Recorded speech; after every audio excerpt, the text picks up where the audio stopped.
Hello and welcome to the Grand Line Review, your source for everything One Piece. And today we have a review of episode 897, Save Otama, Straw Hat Bounding Through the Wasteland.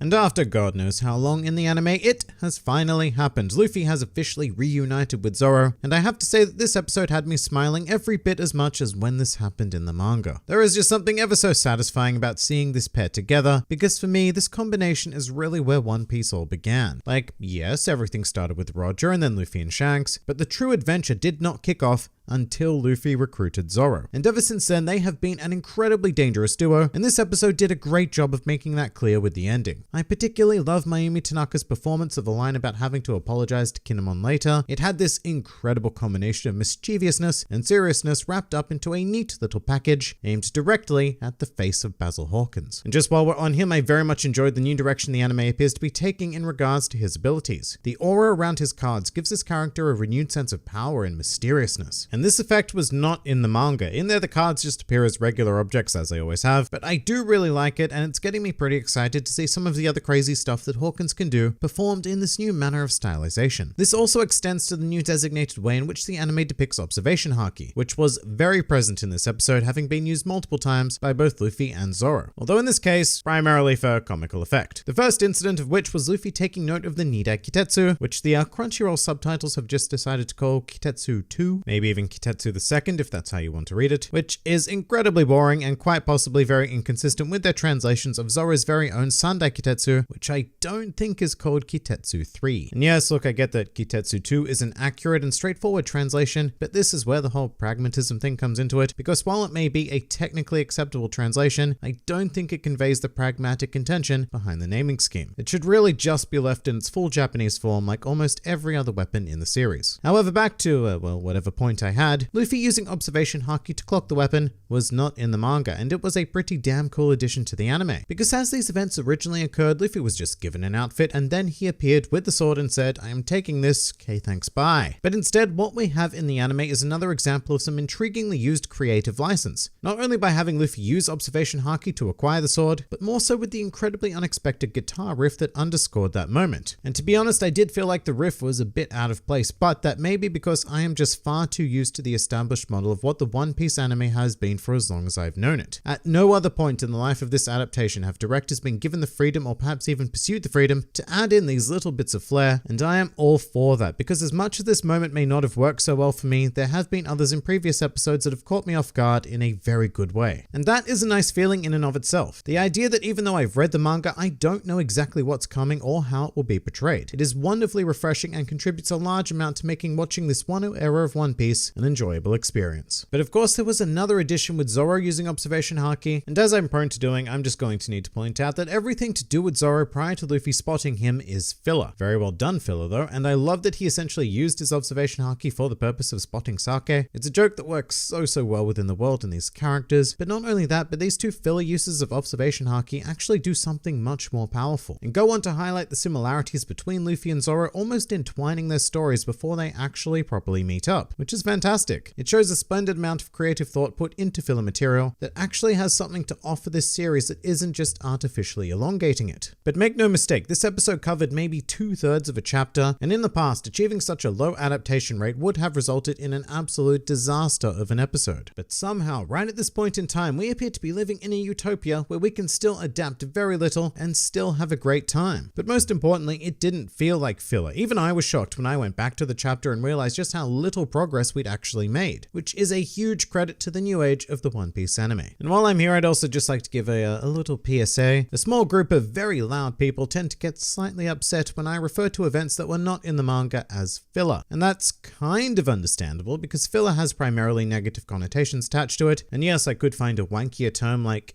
anime original material, but I'm not going to, because I do want to truly embrace the idea that filler can be beneficial to this series. And furthermore, to those people out there who say that the anime is the final form of One Piece, and that Oda actually adds in this material himself, you are wrong. The manga is the definitive story, and the anime is an adaptation that is allowed to do its own thing for better or worse. So with that out of the way, I will say that one thing I wasn't so keen on was unfortunately the action this week. There were some fantastic parts which generally occurred anytime we had a close-up of a sword. However, I felt Zoro's movements and slashes weren't anywhere near as fluid and satisfying as they appeared in the episode where he performed that amazing Tatsumaki. And that's not to say that what was provided during this episode was bad, not at all. It was just a noticeable dip in quality. And another negative I have actually has nothing to do with the episode whatsoever, but everything to do with the TV spot for One Piece Stampede that occurred at the end of the episode. For anybody who hasn't seen it and is not keen on having any potential Stampede spoilers thrown their way, my advice would be to not watch anything Stampede related until you've seen it. Now for me personally, I won't be seeing it for about a month because that's when it premieres in my country, but sadly Japan is doing that thing they do and choosing to show the climax of the film in their TV spots to sell more tickets. And yes, I haven't seen it, but I have heard from others who have that some of these TV spots show hugely spoilerific stuff, and I believe that entirely because that's exactly what they did with both Strong World and Film Gold, which showed Luffy's final attack and the defeat of the main antagonist in those respective films. But episode 897 cannot be blamed for that. Overall, it was great. I'm thrilled to be back in Wano after a 2-week break, and I could not be more excited to see some of the insane stuff that is coming our way pretty damn soon. But that pretty much does it for episode 897. If you enjoyed this video and the content this channel produces in general, then please do consider donating to the Grand Line Review Patreon, because the support of all of you amazing people is what continues to make this channel possible. And if you'd like to see more videos like this but applied to other anime and manga series, then please do check out my second channel, New World Review, for all of your wider needs. And if you'd like to join the fun at any time, then please do head over to my Discord server, where a wide array of shenaniganry takes place on a daily basis. And finally, please do comment with your thoughts on the episode. This has been the Grand Line Review, and I'll see you next time.